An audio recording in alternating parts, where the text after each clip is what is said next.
Welcome.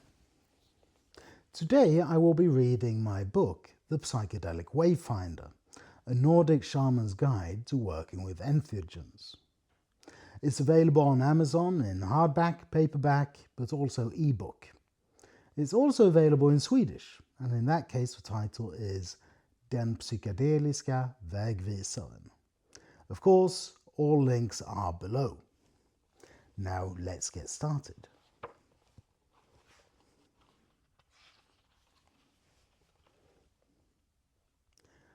From the bottom of my heart, I thank all who have carried the medicine before me, so that it could find its way back to me again.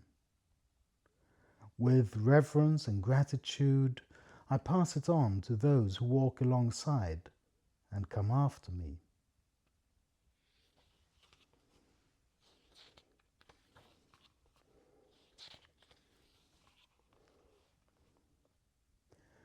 My story of healing alcoholism.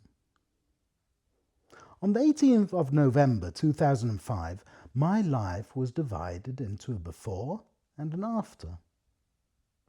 I was 31 years old at the time and in terrible shape.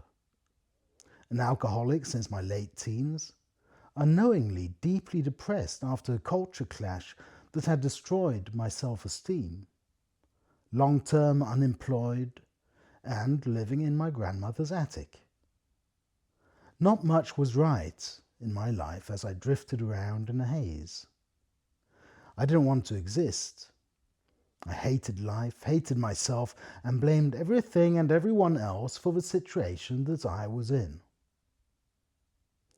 Now, my main drug was always alcohol. I was the person that bought 5-litre containers of moonshine or industrial spirits.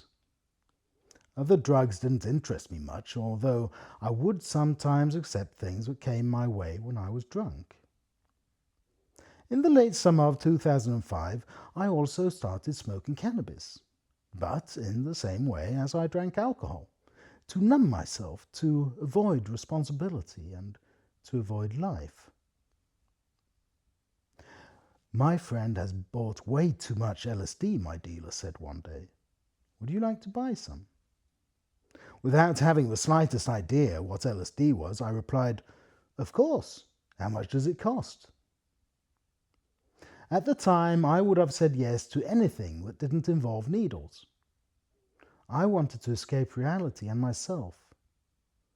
But as I said, I really didn't know what LSD was. I thought it would make me chemically drunk. Only vaguely in the back of my mind, something about hippies, gurus, and summer of love floated around. That same weekend, my friends and I decided to go out to a country house and have a party. We had lots of beer, some liquor, but also a slip of blotters wrapped in foil.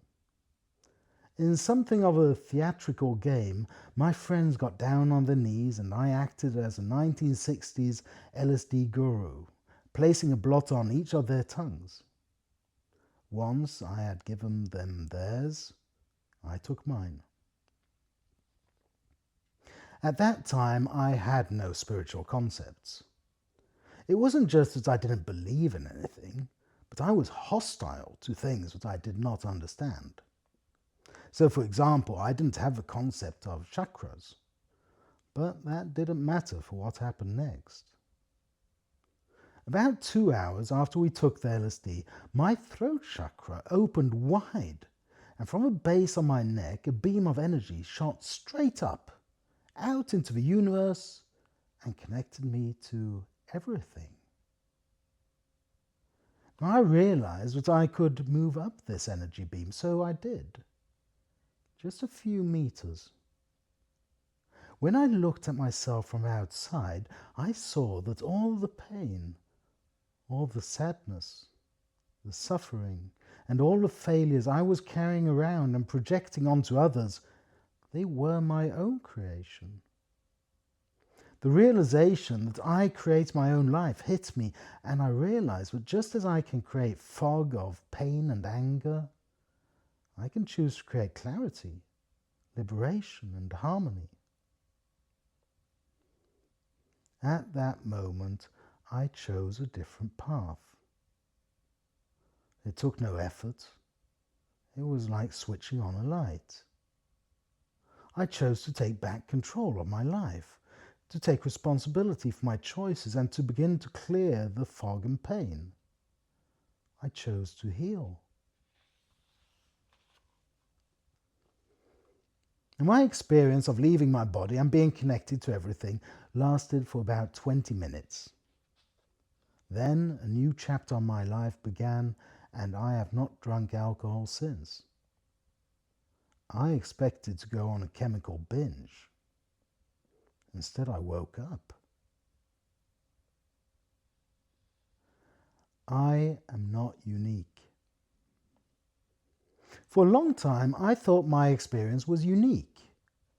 The desire to numb myself with alcohol was gone, and the void had been filled with a desire to live and take responsibility for my life.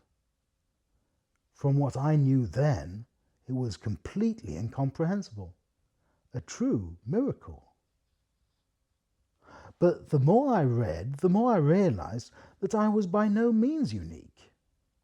Before it was criminalized, LSD had been used with great success to break alcoholism and other addictions.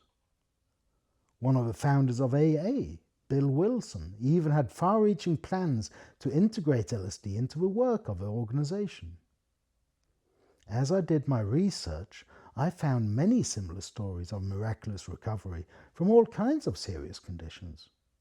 In particular, entheogens seem to have remarkable success with conditions that conventional care can barely address, such as long-term substance abuse, deep depression, and hard-to-heal trauma.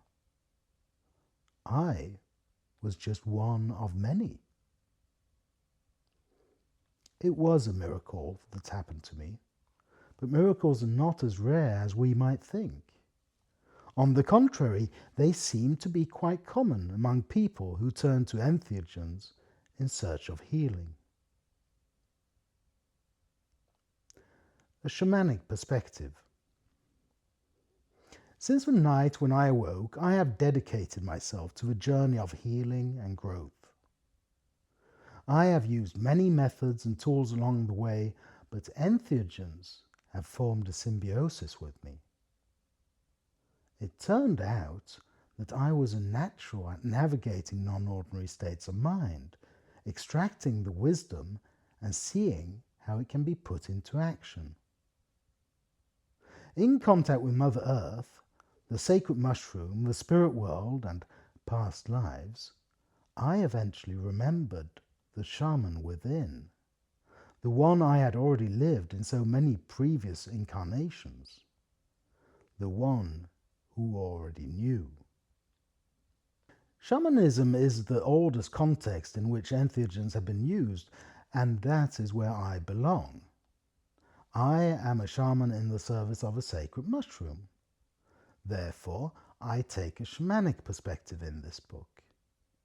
If I were to use more Western-sounding titles, I would say that I move within overlapping roles as a mystic, nature therapist, coach, and teacher of personal and spiritual development. I use the word shamanism as an umbrella term that encompasses traditions from all corners of the world, where some recurring views are that nature is conscious and able to communicate, that there exists a spirit world, and that one works in non-ordinary states of mind.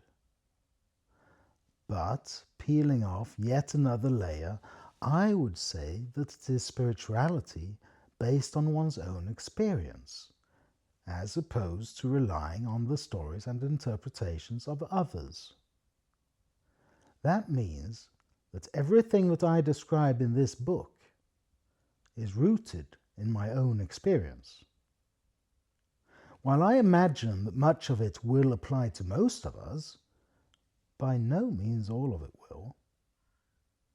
Don't expect everything I write to be relevant or true for you.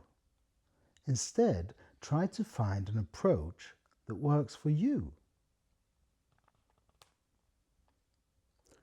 other perspectives.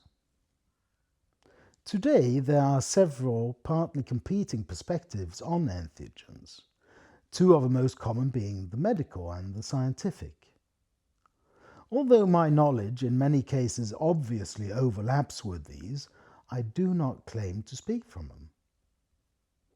I have no medical training, so please do not read medical advice into what I write. If you need to, you should consult a doctor or other medical professional before using entheogens. Nor have I done any scientific research on entheogens. What I write is based on my own experience and that of others. Although there is research which supports much of what I write, I do not claim to be rooted in science. Furthermore, much of what I describe in the book lies outside the realm of science. Personally, I think the field would be helped by the inclusion of all perspectives, as cross-fertilization would benefit them all. The scientific method is, in my opinion, one of the most wonderful human inventions. But I do have to be honest and say that I am often less than impressed by the wisdom of its practitioners and their attitude to perspectives other than their own. The lack of wisdom would be easier to reconcile if it were not also the case that some of these psychedelic newcomers seem to be trying to steal for themselves what belongs to all of us. In view of the law. As I write this book, there are still a few entheogens that are legal under the drug legislation of my home country of Sweden. But all entheogens are legal in some context, somewhere. I am truly appalled by legislation that actively prevents people from healing, growing, and practicing their spirituality as it has been practiced since the earliest days of humanity. With all that I have experienced and seen, with the deeply transformative healing I have witnessed in myself and others, I cannot in good conscience respect this legislation. But that is my position. I am not encouraging you to break the law, but rather you need to decide for yourself how you feel about the matter. What I do is to present tools and facts for safe use. What you do with that information is your responsibility. Why have I written this book? This is a handbook on how to consciously and safely approach entheogens and non-ordinary states of mind for healing and growth. With the rapidly increasing interest in entheogens, I feel a growing need for good and credible material on the subject. I feel it is particularly urgent to provide a shamanic perspective at a time when humanity more than ever needs to rekindle love and respect for Mother Earth, for those who live in her embrace, and ourselves. The perspective is shamanic, but most of the content is general in its nature. Keep in mind, however, that different shamans and therapists have different approaches. Here I briefly present my approach to inspire you to find yours. My way is not the right way, it's just the way I do it. And it may be quite different in the moment. My own teachers have mainly been the sacred mushroom, Mother Earth, the spirit world, and my own and others' experiences. With sincere wishes for happiness and success in your travels, I bring you the Psychedelic Wayfinder. Daniel Wilby, in the spring of 2024.